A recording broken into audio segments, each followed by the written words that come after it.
figure de Gérard Vergniaud, qui était mon directeur de thèse.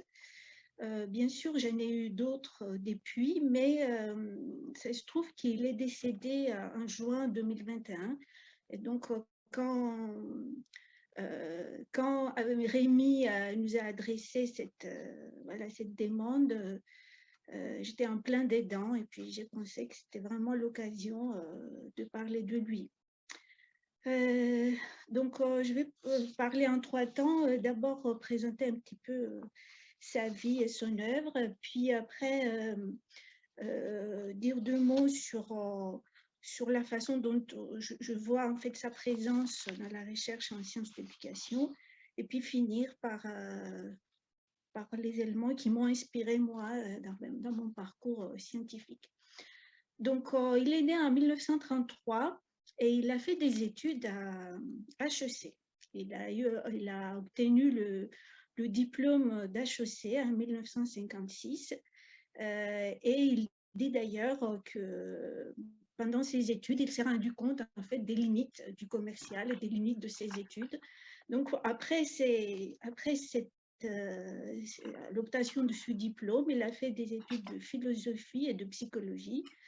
Et finalement, il a obtenu un doctorat en 1968 sous la direction de Jean Piaget au Centre international d'épistémologie génétique de Genève. Et la présence de Piaget l'a vraiment beaucoup marqué. Depuis, il a fait donc vous voyez, il avait une formation en mathématiques en fait par son parcours en école de commerce. Et puis, cette formation en psychologie, et je trouve que cette dualité, ça l'a marqué, puisque c'était le point de départ de son intérêt pour la didactique des mathématiques. Donc, il a développé en fait une grande partie de ses recherches en didactique des mathématiques. Et puis, par la suite, ce qu'on peut aussi noter, c'est qu'il a été un peu l'inspirateur du courant de la didactique professionnelle, puisque Pierre Pastré et Patrick Mayen, qui ont fondé le courant de la didactique professionnelle, ont fait leur thèse avec Vergniaud. Donc, il y a eu... ce que je trouve intéressant dans son parcours, c'est que bon, il a fondé une théorie dont je vais dire 2 mots, la théorie des champs conceptuels. Mais c'est rare en psychologie des apprentissages de trouver cette double orientation, à la fois pour les apprentissages scolaires et les recherches en didactique pour les enfants, en fait, et puis d'autre part pour les adultes et la formation tout au long de la vie. Donc, je trouve que c'était une de ces ouvertures qu'il faut souligner. Et 2 mots sur la théorie des champs conceptuels. C'est une théorie qui montre en fait l'ancrage des concepts dans les situations réelles.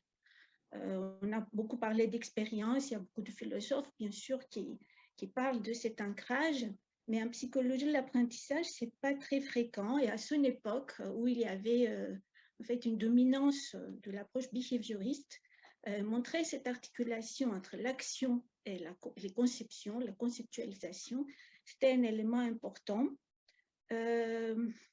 Cette articulation donc, est importante puisque ça montre que si on veut modifier un comportement, si on dit que l'apprentissage c'est aussi un comportement, on doit aller chercher les éléments conceptuels qui l'organisent.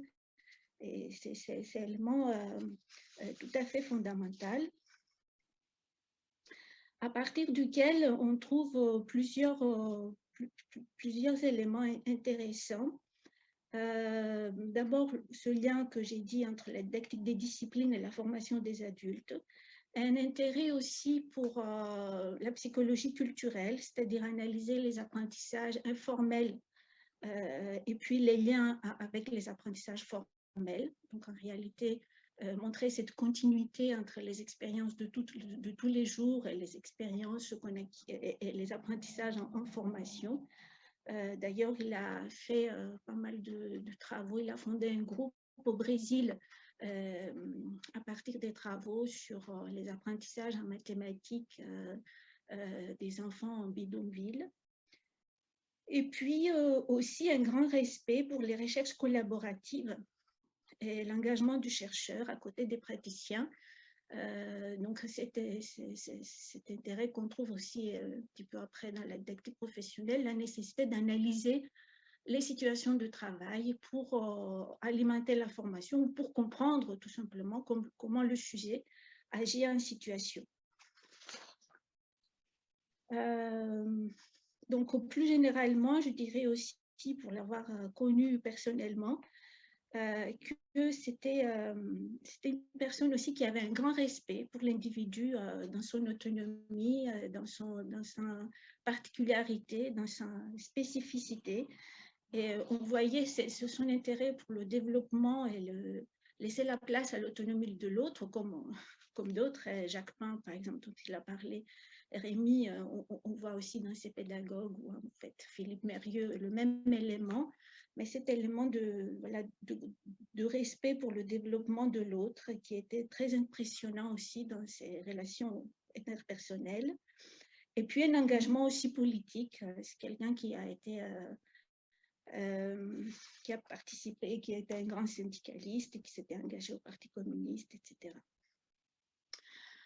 Donc, par rapport à la façon dont il a fonctionné comme inspirant pour moi, moi j'ai eu la chance de le connaître quand je suis arrivée en France pour faire ma thèse. Je pense que le fait d'être restée, d'avoir pensé que ça vaut le coup de faire la recherche, c'est totalement lié à lui. Et ce qui est intéressant en fait dans cette rencontre, c'est que lui, il travaillait en fait sur toutes les didactiques, essentiellement mathématiques ou didactiques des sciences, etc. Je n'ai pas voulu aller dans ce sens, mais je voulais vraiment faire ma thèse avec lui. Donc finalement, je lui ai proposé l'appropriation des règles par les adolescents, l'éducation morale comme sujet de thèse, et finalement, j'ai pu utiliser son travail dans son cas théorique, en fait, comme principal cadre de référence dans mon travail de thèse, ce qui a été assez, en fait, ça l'a impressionné. Ça l'a vraiment impressionné par la suite, et c'était tellement décisif dans la direction de la thèse. Et donc, je pense que je n'ai pas beaucoup de temps. Je voulais juste montrer, partager un peu juste dire que il y a un site où on peut trouver ces différents travaux. C'est son fils qui l'a fait. Et on trouve, parce que c'est quelqu'un qui publiait pas énormément. Au fond, il était vraiment un peu praticien aussi, en fait.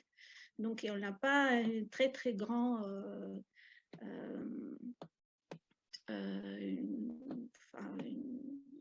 énormément d'ouvrages, par exemple, en son nom. Donc, il y a un site. Je voulais aussi, ça c'est un hommage à Gérard Vergniaud, publié dans la Nouvelle Revue d'éducation de la socialisation en 2021. Parler aussi de l'ouvrage Activité humaine et conceptualisation qui a paru en 2007 suite au premier colloque en son hommage quand il est parti à la retraite, et où on voit des débats avec d'autres courants psychologiques ou philosophiques. C'est vraiment intéressant. Il avait fait aussi un petit ouvrage sur Lev Vygotsky, pédagogue et penseur de notre temps, dont il était beaucoup inspiré. Et puis là, c'était des ouvrages, parmi ses premiers ouvrages. Le premier, c'était L'enfant, les mathématiques et la réalité, inspiré de sa thèse. Et puis un autre en 97, Apprentissage et didactique, où en est-on, où il montrait en fait l'importance de cette question de la conceptualisation à prendre en compte en didactique, l'analyse des situations qui sont proposées aux élèves dans le cadre de l'enseignement et l'apprentissage. Voilà, merci beaucoup.